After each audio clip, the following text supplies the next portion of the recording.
남편과 이혼 도장을 찍은 날, 그날이 이렇게 끝날 줄은 정말 몰랐습니다. 법원에서 나오는데 손에 들린 서류가 생각보다 가볍더군요. 서류 한 장이 30년 넘게 살았던 결혼을 끝내버렸다는 게 이상할 정도로 실감이 나지 않았습니다. 남편은 말이 없었습니다. 평소처럼요. 짐은 나중에 정리하면 되지. 제가 그렇게 말했을 때 남편은 제 얼굴을 보지 않고 고개만 끄덕였습니다. 집에 도착한 건 이혼 도장 찍고 정확히 5분 뒤였습니다. 문을 열자마자 거실에 시어머니가 앉아 계셨습니다. TV는 꺼져 있었고 집안은 이상할 만큼 조용했습니다. 왔니? 그 한마디에 이상하게 등골이 서늘해졌습니다. 신발도 다 벗기 전에 시어머니가 다시 입을 열었습니다. 짐 챙겨서 나가라. 순간 제가 말을 잘못 들은 줄 알았습니다. 어머니 지금 뭐라고 하셨어요? 시어머니는 눈도 깜빡하지 않고 말했습니다. 이혼했잖아. 그럼 더 있을 이유 없지. 당장 나가. 저는 그 자리에 굳어버렸습니다. 어머니, 여긴 제가 살던 집이에요. 그 말에 시어머니 입꼬리가 아주 살짝 올라갔습니다. 그래서 뭐? 그 표정은 이미 모든 걸 알고 있다는 얼굴이었습니다. 여긴 우리 집이야. 내가 살게 해준 거지. 그때였습니다. 남편이 제 옆을 스치듯 지나가 아무 말 없이 방으로 들어갔습니다. 여보? 불렀지만 대답은 없었습니다. 시어머니는 시계를 보며 말했습니다. 5분 줄게. 그 안에 나가. 그때서야 머릿속이 새하얘졌습니다. 이혼은 각오하고 했습니다. 하지만 이렇게 쫓겨날 거라고는 단 한 번도 생각해 본 적이 없었습니다. 저는 떨리는 손으로 가방을 집어들었습니다. 그런데 이상했습니다. 이 집을 제가 어떻게 마련했는지 그 순간 하나하나 떠오르기 시작했습니다. 처음 전세금, 누가 냈는지, 중도금은 어디서 나왔는지, 등기명의는 왜 제 이름이었는지, 그동안 한 번도 입 밖으로 꺼내지 않았던 이유. 어머니, 제가 조용히 말했습니다. 이 집 정말 어머니 집 맞아요?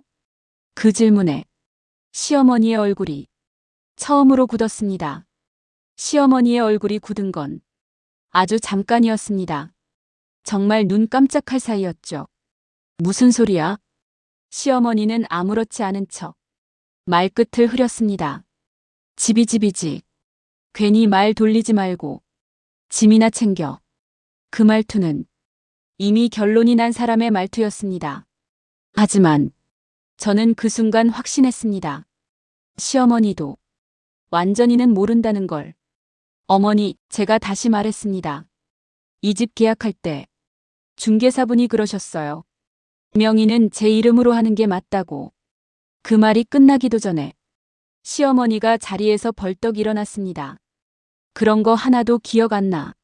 목소리가 갑자기 커졌습니다. 너무 갑작스러워서 오히려 불안해 보일 정도였습니다. 그때 방 안에서 인기척이 났습니다. 남편이 나왔습니다. 여보. 제가 남편을 불렀지만 남편은 제 눈을 보지 않았습니다.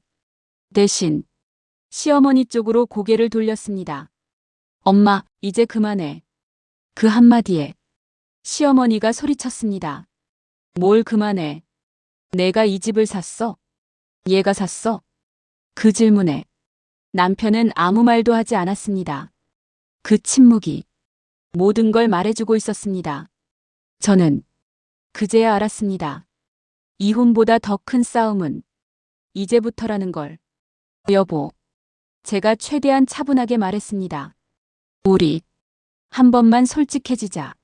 남편의 어깨가 아주 미세하게 떨렸습니다. 이 집 전세금 처음에 누가 냈어? 남편은 입술을 깨물었습니다. 그리고 중도금, 그때 당신 실직 상태였잖아. 그제야 시어머니가 끼어들었습니다. 그만해. 옛날 얘기 왜 꺼내. 하지만 저는 멈추지 않았습니다. 어머니, 제가 결혼 전에 모아둔 돈 얼마인지 아세요? 시어머니는 말을 하지 못했습니다. 아무도 몰랐죠. 저도 말 안 했으니까요. 그 순간 거실 공기가 완전히 달라졌습니다. 저는 가방에서 서류 하나를 꺼냈습니다. 아무도 이 서류를 지금 이 순간에 꺼내게 될 줄은 몰랐을 겁니다. 이거 등기부 등본 사본이에요. 남편의 얼굴이 순식간에 하얗게 질렸습니다. 이걸 왜 가지고 있어? 혹시 몰라서요. 제가 말했습니다. 살다 보면 사람 일은 모르는 거잖아요. 시어머니는 서류를 보지도 않고 소리쳤습니다. 가짜야. 당장 집에서 나가. 하지만 손이 떨리고 있었습니다. 분명히 보였습니다. 어머니, 제가 낮게 말했습니다. 이 집 제 명에 맞아요. 그 말을 듣는 순간 시어머니는 의자에 털썩 주저앉았습니다. 그럴 리 없어. 그 목소리는 분노가 아니라 당황이었습니다. 남편은 고개를 숙인 채 말을 하지 못했습니다. 왜 말 안 했어? 제가 남편에게 물었습니다. 왜? 당신 엄마한테 사실대로 말 안 했어? 남편은 한참을 있다가 겨우 입을 열었습니다. 말하면 문제될까봐. 그 말이 저를 웃게 만들었습니다. 허탈하게요. 문제는 이미 다 됐어. 그때 시어머니가 저를 노려보며 말했습니다. 그래도 여긴 내 집 아니야. 어머니, 제가 말했습니다. 명의가 집의 전부는 아니라고 생각하실 수 있죠. 잠시 숨을 고르고 이어서 말했습니다. 하지만 법은 그렇게 생각 안 해요. 그 말에 시어머니의 얼굴이 완전히 무너졌습니다. 그날 밤 저는 집을 나가지 않았습니다. 대신 남편이 방에서 짐을 싸기 시작했습니다. 그 모습이 이상하게도 처음 보는 사람 같았습니다. 그날 밤 저는 거의 잠을 못 잤습니다. 머릿속에는 이혼보다 이 집을 둘러싼 진실이 더 크게 맴돌았습니다. 그리고 다음 날 아침 전화 한 통이 걸려왔습니다. 중개사였습니다. 어머님, 어제 말씀하신 건 확실히 맞습니다. 그 말 한마디에 모든 퍼즐이 맞춰지기 시작했습니다. 중개사의 전화는 아주 짧았습니다. 어머님 명의가 맞고요. 당시 계약도 자금 출처도 모두 문제 없습니다. 그 말 한마디에 제가 그동안 느꼈던 막연한 불안이 서서히 형태를 갖추기 시작했습니다. 전화를 끊고 나니 거실이 이상하게 조용했습니다. 시어머니는 아침도 안 드시고 방 안에 틀어박혀 계셨고 남편은 짐을 싸다 말고 거실에 멍하니 앉아 있었습니다. 이제 어떻게 할 거야? 제가 먼저 물었습니다. 남편은 한참을 있다가 입을 열었습니다. 엄마가 이 집을 팔려고 했어. 그 말에 심장이 철렁 내려앉았습니다. 뭐라고? 이미 이혼 얘기 나오기 전부터 얘기가 오가고 있었어. 그 순간 어제 시어머니가 왜 그렇게 다급했는지 모든 게 이해됐습니다. 그래서 어제 그렇게 당장 나가라고 한 거야? 남편은 고개를 끄덕였습니다. 매수자가 이번 주 안으로 결정난다고. 저는 아무 말도 할 수 없었습니다. 제가 살고 있던 집이 제가 모르는 사이 이미 다른 사람 손에 넘어갈 뻔했다는 사실이 믿기지 않았습니다. 근데 명의가 내 거라는 건 알고 있었잖아. 그 말을 하자 남편은 고개를 저었습니다. 엄마는 완전히는 몰랐어. 그게 무슨 말이야? 명의가 내 이름이라는 건 알았는데 그게 그렇게 확실한 건 줄은 몰랐던 거야. 저는 그 말이 더 무서웠습니다. 확실하지 않으니까. 밀어붙였고 확실하지 않으니까. 쫓아내려 했다는 뜻이니까요. 그때 방문이 열렸습니다. 시어머니가 천천히 걸어 나왔습니다. 어제와는 완전히 다른 얼굴이었습니다. 너, 시어머니가 말했습니다. 나한테 이렇게까지 할 줄은 몰랐다. 그 말에 저는 웃음이 나왔습니다. 어머니, 제가 말했습니다. 이렇게까지 한 적 없어요. 그럼 이게 뭐야? 시어머니는 거실을 손으로 가리켰습니다. 내가 이 집을 차지하고 우릴 쫓아내려는 거잖아. 그 말에 가슴이 꽉 막혔습니다. 어머니, 전 한 번도 어머니를 쫓아낼 생각 해본 적 없어요. 거짓말. 아니요. 제가 단호하게 말했습니다. 전 그저 당연한 걸 말하는 거예요.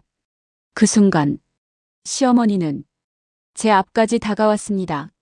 내가 우리 집안에 얼마나 큰 은혜를 입었는데. 그 말에 저는 처음으로 목소리를 높였습니다. 그 은혜라는 거 제가 다 갚았어요. 시어머니의 눈이 커졌습니다. 30년 동안 말 한 번 안 하고 참았잖아요. 그 말에 남편이 고개를 들었습니다. 여보. 아니, 제가 말을 끊었습니다. 지금은 말해야 돼. 그동안 쌓아온 모든 것들이 한꺼번에 터져나왔습니다. 결혼하고 생활비 부족할 때 누가 메웠는지, 당신 사업 망했을 때 누가 대출 대신 갚았는지, 이 집 전세금 누가 먼저 냈는지. 말할수록 시어머니의 얼굴은 점점 굳어갔습니다. 그 돈들 제가 말했습니다. 다 제 몫이었어요. 시어머니는 입술을 떨며 말했습니다. 그래도 이 집은 우리 아들 집이야. 그 말이 마지막 줄처럼 들렸습니다. 어머니, 제가 조용히 말했습니다. 그럼 법원에서 확인해 볼까요? 그 순간 시어머니의 얼굴이 완전히 바뀌었습니다. 법원? 그 단어 하나에 그동안의 기세가 순식간에 사라졌습니다. 그럴 필요까지는 필요 있어요. 제가 말했습니다. 이미 이혼했고 이제 정리할 건 정리해야죠. 그날 오후 저는 변호사에게 연락을 했습니다. 상담은 차분했지만 냉정했습니다. 명의가 명확하고 자금 출처도 입증되면 문제 없습니다. 그 말을 듣는 순간 비로소 숨이 조금 트였습니다. 집으로 돌아오니 시어머니는 짐을 싸고 계셨습니다. 어머니, 제가 부르자 시어머니는 고개를 돌리지 않았습니다. 내가 너한테 졌다고 생각하지 마. 그 말에 저는 대답하지 않았습니다. 이건 이기고 지는 문제가 아니었으니까요. 그날 밤 남편은 짐을 들고 집을 나갔습니다. 문이 닫히는 소리가 유난히 크게 들렸습니다. 그리고 집안엔 처음으로 완전한 정적이 찾아왔습니다. 하지만 이 이야기는 아직 끝이 아니었습니다. 며칠 뒤 예상하지 못한 전화 한 통이 다시 걸려왔습니다. 며칠 뒤 걸려온 전화는 낯선 번호였습니다. 어머님 되시죠? 차분한 남자 목소리였습니다. 이번에 집 매입 건으로 연락드렸습니다. 순간 가슴이 철렁 내려앉았습니다. 어디서? 제 번호를 중개사를 통해 받았습니다. 그 말에 모든 상황이 머릿속에서 빠르게 연결됐습니다. 혹시 이미 계약이 진행 중이었나요? 잠시 침묵이 흘렀습니다. 계약 직전까지 갔다가 중단됐습니다. 그 한마디에 저는 확신했습니다. 시어머니가 어제 그렇게까지 집착했던 이유가 이것 때문이라는 걸. 명의 문제가 있다고 들었습니다. 그 말은 조심스러웠지만 이미 모든 걸 알고 있는 듯한 어조였습니다. 그래서 다시 한번 확인차 연락드린 겁니다. 저는 차분하게 대답했습니다.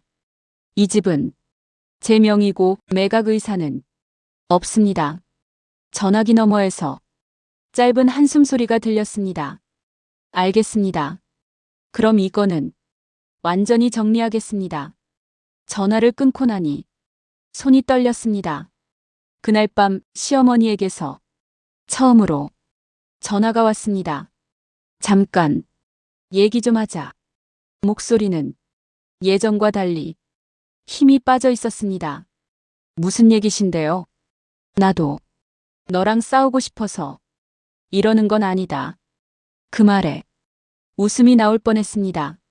싸우고 싶지 않다던 사람이 가장 먼저 저를 집에서 쫓아내려 했으니까요. 어머니, 제가 말했습니다.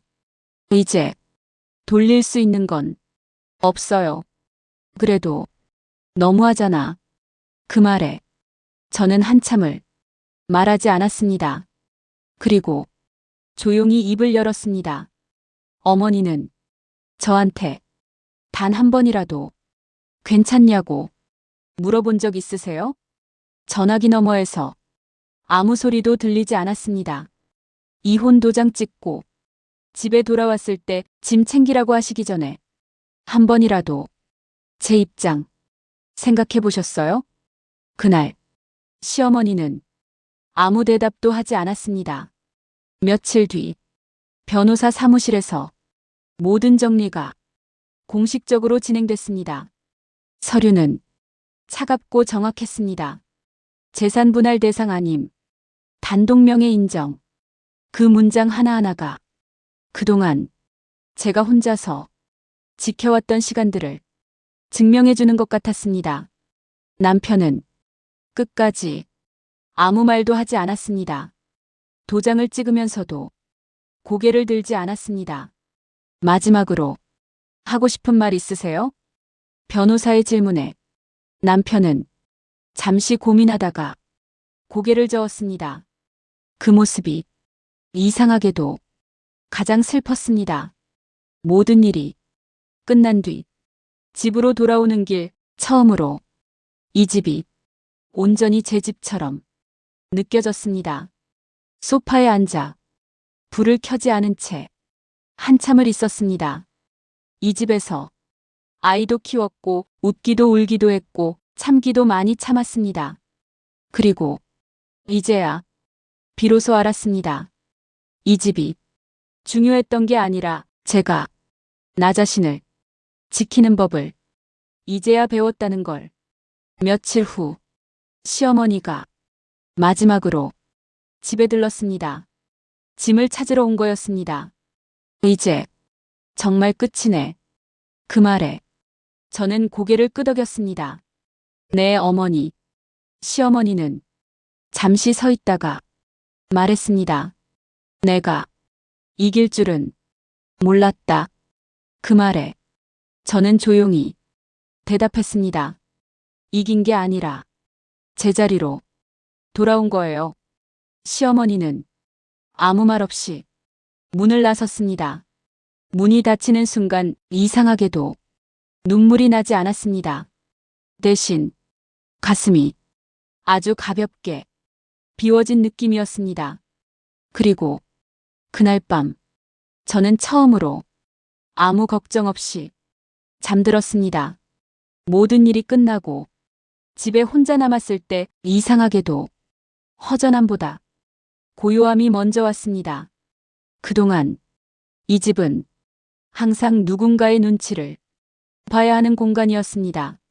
시어머니의 말 한마디, 남편의 표정 하나에 공기가 달라졌고 그 안에서 저는 점점 작아졌습니다. 그런데 이제는 아무 소리도 들리지 않았습니다. 시계 초침 소리, 냉장고 돌아가는 소리, 창밖에서 들리는 바람 소리. 그 모든 게 이상할 만큼 편안하게 느껴졌습니다. 며칠 뒤 오래 알고 지낸 지인이 찾아왔습니다. 얼굴이 달라졌네. 그 말에 저는 웃었습니다. 뭐가 달라요? 예전엔 항상 참고 있는 얼굴이었는데 지금은 숨 쉬는 얼굴이야. 그 말이 가슴에 오래 남았습니다. 숨 쉬는 얼굴. 생각해보니 결혼 생활 내내 저는 제대로 숨 쉬어본 적이 없었던 것 같습니다.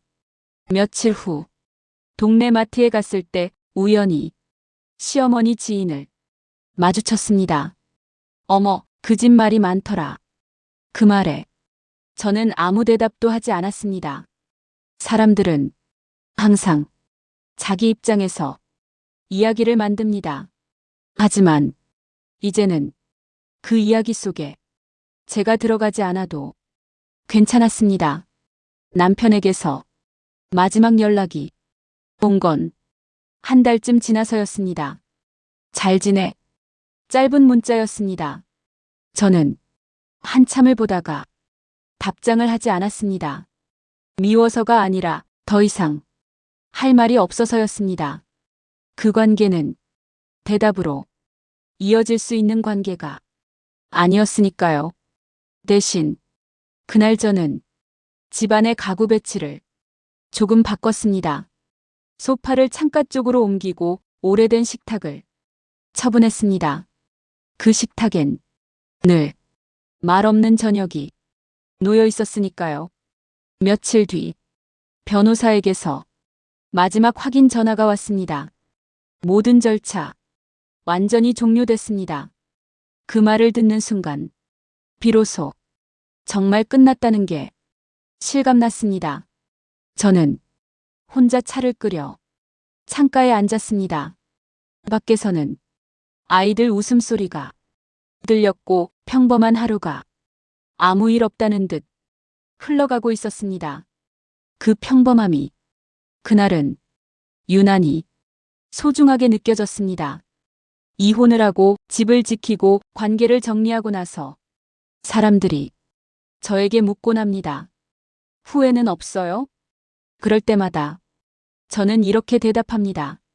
늦은 게 후회되지 않은 건 후회되지 않아요. 조금만 더 일찍 나 자신을 믿었더라면, 조금만 더 일찍 당연한 걸 당연하다고 말했더라면 덜 아팠을지도 모릅니다. 하지만 그래도 괜찮습니다. 지금이라도 제자리에 돌아왔으니까요. 이 집은 누군가에게 빼앗아온 집이 아닙니다. 처음부터 제가 지켜온 집이었습니다. 그리고 이제는 이 집에서 눈치 보지 않고 말을 삼키지 않고 저 자신으로 살 수 있습니다. 혹시 이 이야기를 듣고 있는 당신도 비슷한 상황에 있다면 이 말만은 꼭 전하고 싶습니다. 참는 게 미덕은 아닙니다. 조용히 버티는 게 항상 옳은 것도 아닙니다. 당연한 걸 당연하다고 말할 자격은 누구에게나 있습니다. 저는 이혼 도장을 찍고 5분 만에 집에서 쫓겨날 뻔했습니다. 하지만 그 5분이 제 인생을 완전히 바꿔놓았습니다. 쫓겨난 게 아니라 비로소 제자리로 돌아온 거였으니까요. 이제 저는 이 집에서 제 이름으로 살아갑니다.